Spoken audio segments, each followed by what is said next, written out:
WV Uncommonplace. This podcast is a variety podcast that houses numerous series to cover mental health, empowerment, podcast framework, and various intimate theories to get to know the hosts.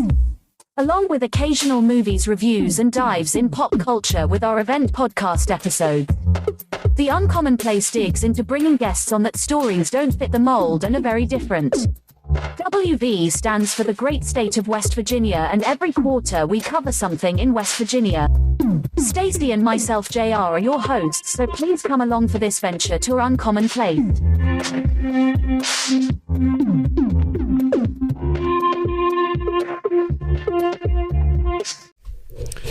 Welcome to West Virginia Commonplace. This is JR. We've been doing this Y series, or I've been doing this Y series based on video games that were pretty fun for me in some point in life. Two games in particular, Enter the Matrix and The Matrix Path of Neo. Both of these games had about, let's say, 2 years difference in between them. But you battled a bunch of hundreds of Agent Smiths and some never before seen settings and characters. Now, Enter the Matrix was very cool because you dealt with Will Smith's wife's character, Jada Pinkett's character in that one. That one was pretty fun.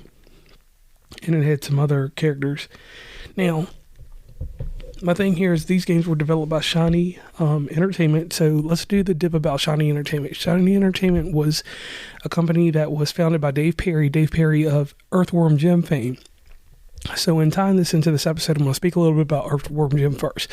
Earthworm Jim was not a big hit at first, but then it became a big hit. It even spawned a cartoon. By the time it came time for it to come out on the Nintendo 64, Earthworm Jim, when it went to 3D, it was done. The last time I touched Earthworm Jim, I had it on Xbox 360. I actually had it on my Windows phone. And no telling what happened to Dave Perry. I know he made a lot of money at the end of the day when he sold that company, and then he went on to do other things.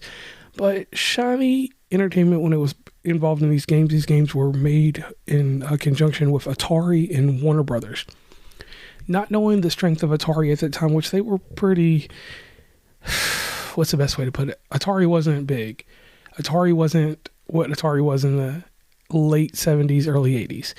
But still, Warner Brothers has these two titles, has these properties underneath them, and they have a strong publishing belt. They make Shadow of Mordor, quite a few other games that do well to a certain degree. But these two games were not backwards compatible to the Xbox 360.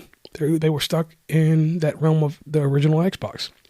So my problem with that is that a whole generation went on. Matrix came out a while ago, and then they made a new Matrix. No video game to go with it, no tie-ins to anything, because I guess licensed video games in this day and age today in 2023 are dead. If we do see a few games, it's probably a rarity, or it'll be a mobile game. Mobile games taking over for a lot of licensed games. So that's one thing that I will have to get over one day, but today I'm not going to get over it because these two games were fun. And it's a shame that you have to get an Xbox or some way to emulate those games, or get them on PC if you can find them. So my thing to Warner Brothers. Warner Brothers, the Wazowski brothers are looking to make some more money. They're money hungry to a degree, I would say. They would license these games again, get the voice actors, get everybody you need to make these projects happen. That has been my major issue with all of these.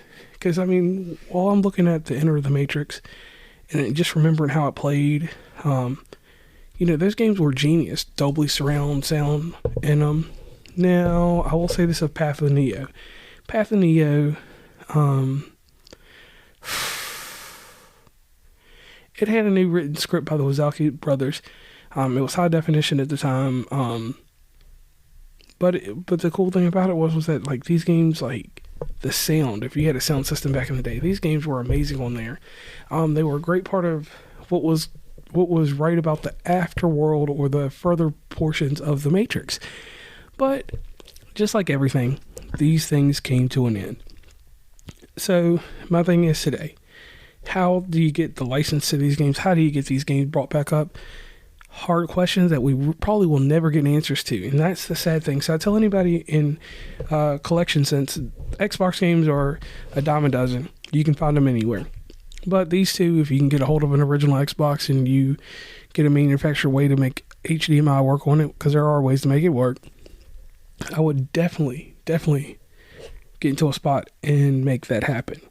And this isn't a long episode. This one is fairly short because I just wanted to talk very quickly about it because these were just 2 games in particular, but they are part of the Y series because we're going to keep the Y series going.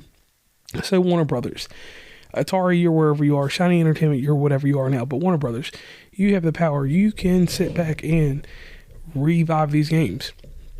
Even if you don't want to do both, Path of Neo, take it.